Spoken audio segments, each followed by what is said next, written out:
9% par an, ça a été l'extraordinaire taux de croissance de l'économie japonaise pendant presque 2 décennies, entre 55 et 73. Puis, durant les 17 années qui ont suivi, ce taux est passé à seulement 4%. En 89, le Japon semblait prêt à conquérir le monde. En à peine 3 décennies, le pays était devenu l'une des principales puissances industrielles et financières de la planète. Le Japon était présent dans tous les secteurs, mais il était surtout à la pointe de la tech. Les télés, les VHS, les caméras, les jeux vidéo. C'est le Japon qui fixait la marche à suivre dans ce segment, à tel point qu'entre 84 et 89, l'indice Nikkei a plus que triplé. On assistait aussi à l'apparition d'une bulle immobilière. Le Japon s'était enrichi, vraiment enrichi. Mais en 90, le modèle de réussite japonais a calé. La bulle spéculative a éclaté, plongeant le pays dans une grave récession économique dont il ne s'est jamais vraiment remis.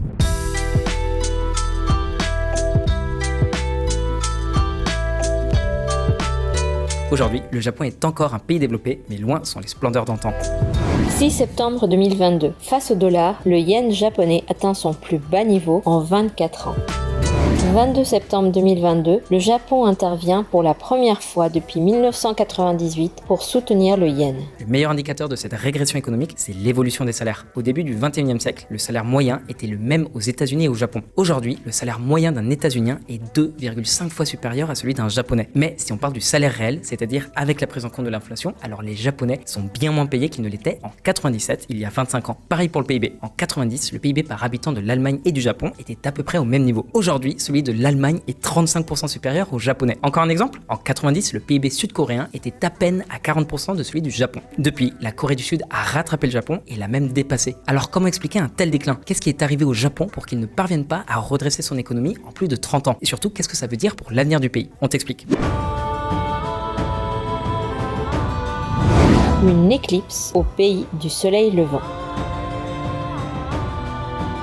Le Japon reste une puissance économique et surtout, c'est le premier créancier au monde. Si l'on calcule la différence entre ce que le Japon doit aux autres États et ce que le reste du monde lui doit, alors le Japon a environ 3500 milliards de dollars d'investissement net un peu partout sur la planète. Les Japonais contrôlent des usines, des immeubles résidentiels et des bureaux et des actifs financiers partout dans le monde. Mais ça, c'est en superficie. Si on gratte un peu la surface, on se rend compte que tout n'est pas rose. En pratique, les salaires sont gelés depuis des années, la dette publique ne cesse d'augmenter et le yen se fragilise de plus en plus. D'après la Banque des règlements internationaux, le yen est actuellement la devise la plus faible parmi les pays développés. D'ailleurs, le pouvoir d'achat des Japonais s'est effondré. Du coup, les importations coûtent très cher au Japon. Un exemple tout bête, c'est l'indice Big Mac compilé par le magazine The Economist. Un Big Mac à New York coûte 70% de plus qu'à Tokyo. Alors, qu'est-ce qui va pas au Japon? En vrai, ce déclin, il s'explique par 4 facteurs.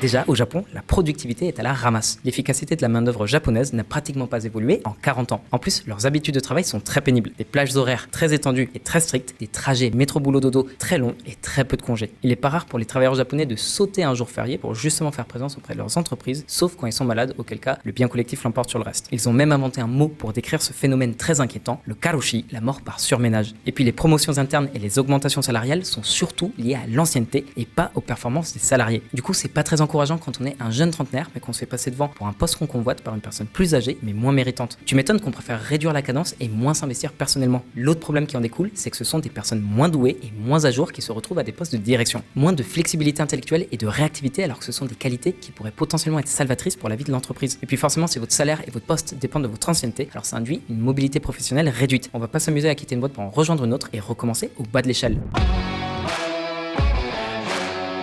Ces éléments expliquent partiellement pourquoi la productivité des salariés japonais est si faible. D'accord, ils bossent beaucoup et longtemps, mais si l'on mesure leur productivité, on se rend compte qu'ils sont un gros retard sur les autres pays industrialisés. Dans ce graphe, on voit bien que la production japonaise par heure de travail atteint à peine les 60% de celle des États-Unis. Elle est dernière du classement G7. Sa trajectoire depuis 1990 a été bien plus mauvaise que celle de l'Espagne. Pourtant, c'est pas comme si l'Espagne était un modèle de productivité.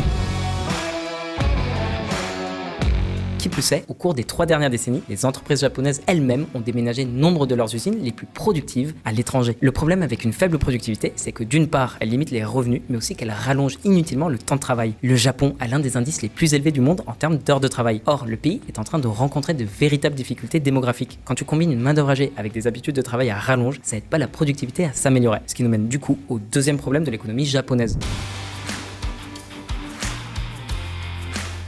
La moyenne d'âge de la population japonaise est la plus élevée au monde. Depuis 2011, sa population diminue d'année en année. D'ici 2036, les plus de 65 ans représenteront près de 35% de la population. Mais ça veut dire quoi une population âgée? Ça se traduit comment? D'après les prévisions, d'ici 40 ans, la population japonaise devrait diminuer de 30%. De 126 millions en 2020, elle devrait baisser à 87 millions en 2065. Une contraction démographique comme on n'en avait jamais vu auparavant. Vous imaginez le choc pour l'économie japonaise? Une main-d'œuvre de plus en plus rare, mais aussi une consommation atrophiée, moins d'épargne et des dépenses sociales beaucoup plus élevées. Bon, comme si c'était pas déjà assez grave, on passe au facteur suivant. Contrairement à l'image qu'on en a, c'est-à-dire une puissance économique globale et ouverte sur le monde, l'économie japonaise est très isolée. Alors la meilleure solution serait d'aller chercher des marchés étrangers sur lesquels écouler la production nationale. Et c'est vraiment une spécificité japonaise. En fait, c'est l'un des très rares pays industrialisés dans lesquels l'export ne représente pas une part substantielle du PIB. Même si le marché domestique est en pleine stagnation, les entreprises japonaises n'ont pas spécialement investi les marchés étrangers. C'est très clair dans ce graphique.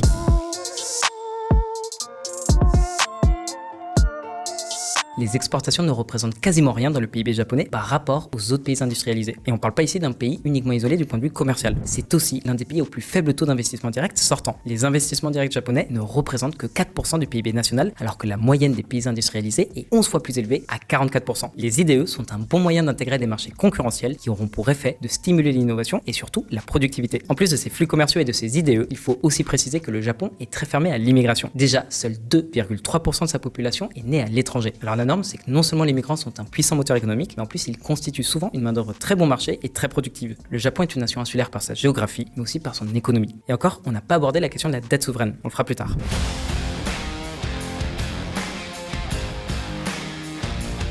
Le quatrième obstacle que rencontre l'économie japonaise, c'est le manque de créativité du gouvernement japonais pour proposer des plans de relance économique innovants. C'est la même rengaine depuis 30 ans. Politique de relance budgétaire et de relance monétaire. On va vous donner un exemple bien précis. La Banque centrale japonaise est, à ce jour, la seule banque centrale au monde à maintenir des taux d'intérêt négatifs. En ce moment, ils sont à moins 0,10%. C'est ce qui explique en grande partie la chute du yen qu'on vous avait évoqué en début de vidéo. L'idée, c'est de maintenir le yen artificiellement bas pour stimuler l'export. D'autre part, le gouvernement a pris des mesures pour encourager la croissance ou plutôt pour éviter la récession en accumulant une dette stratosphérique. À 230% du PIB, c'est la plus élevée au monde. Le résultat, c'est un déficit public monstrueux. Mais une caractéristique du modèle économique japonais, c'est que c'est surtout une dette domestique. C'est-à-dire que les créanciers de l'État japonais sont les épargnants japonais eux-mêmes. Bon, vu tous les éléments qu'on vous a présentés, est-ce que ça veut dire que l'économie japonaise est condamnée? On pourrait croire que oui, mais en fait non. Les spécialistes sont nombreux à penser que le Japon pourrait bien rebondir. Peut-être pas de manière spectaculaire, mais un rebond assez conséquent pour insuffler un nouveau souffle à l'économie japonaise.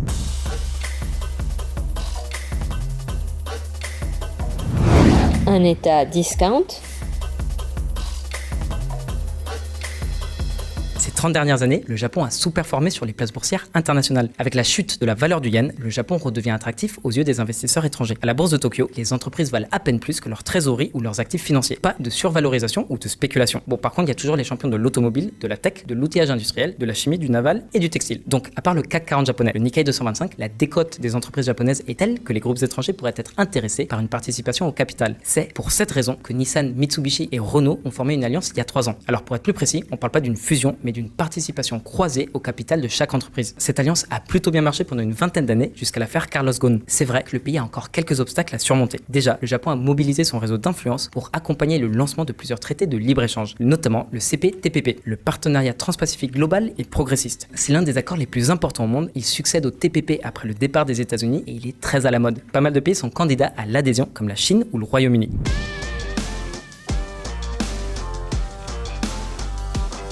Et puis, il n'y a pas longtemps, on vous avait expliqué dans une vidéo que le gouvernement de Kishida voulait relancer l'énergie nucléaire pour obtenir de l'énergie bon marché et aussi de grosses quantités d'hydrogène. En vrai, c'est important. Ces dernières années, la facture énergétique du Japon a été très salée. En parallèle, le gouvernement cherche à améliorer l'insertion des femmes sur le marché du travail et l'attractivité du pays pour les investissements directs étrangers. Il s'attaque aussi à la gouvernance des entreprises qui a bien besoin d'un ravalement de façade et à l'importance accordée à l'immigration dans la société japonaise. Et pas que quelques dizaines de milliers de travailleurs non qualifiés. Parce qu'il faut bien le dire, c'est souvent la main-d'œuvre du sud-est asiatique qui s'occupe du travail précaire dont les Japonais ne veulent pas. Il faut pas oublier que le pays a beaucoup gagné en compétitivité grâce à la baisse des salaires et des prix, alors que c'est la région du monde avec la croissance économique la plus dynamique de ces dernières années. Le marché japonais, c'est un monde d'opportunités. Après, c'est vrai que ça date pas d'hier, ça va faire plus de 10 ans qu'on en parle. En plus, le nouveau premier ministre Fumio Kishida a prévu de réformer le modèle économique japonais en appliquant son programme les Kishidanomics, censé booster les investissements publics et l'intervention de l'État dans la vie économique du pays. Mais à l'exception du marché de l'immobilier à Tokyo, le Japon représente une excellente opportunité pour les investisseurs de l'étranger. Et c'est au Japon de transformer cet essai. T'en penses quoi toi? Le Japon va-t-il réussir son coup? Tu nous dis dans les commentaires. Prends soin de toi, arigato et mata kondo.